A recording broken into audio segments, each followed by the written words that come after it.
ভারতীয় ফুটবলের এই মুহূর্তের সবথেকে বড় প্রশ্ন, আইএসএল কি হচ্ছে? সুপ্রিম কোর্ট, স্পোর্টস বিল, ফেডারেশন, এফএসডিএল চুক্তি, অনেক যদি কিন্তু জড়িয়ে আছে এই প্রশ্নের সঙ্গে। আর জড়িয়ে আছে আইএসএল এর ক্লাবগুলোর ফুটবলারদের ভবিষ্যৎ।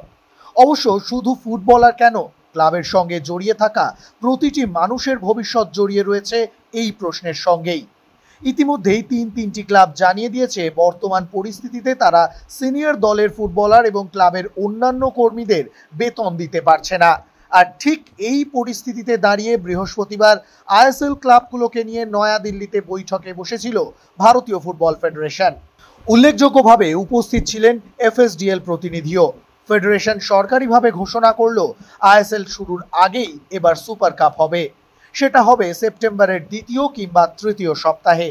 কিন্তু তাতে কি ভারতীয় ফুটবলের সমস্যা মিটল? উত্তর হলো না।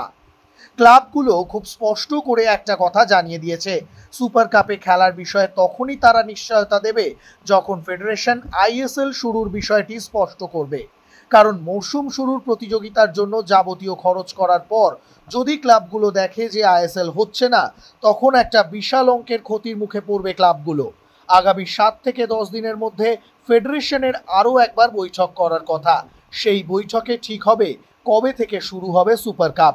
কিন্তু ক্লাব জোটের প্রতিনিধিরা খুব স্পষ্ট করেই জানিয়ে দিয়েছে এই বৈঠকে জানাতে হবে কবে থেকে শুরু হতে পারে আইএসএল, তবে তারা সুপার কাপ খেলবে, না হলে নয়।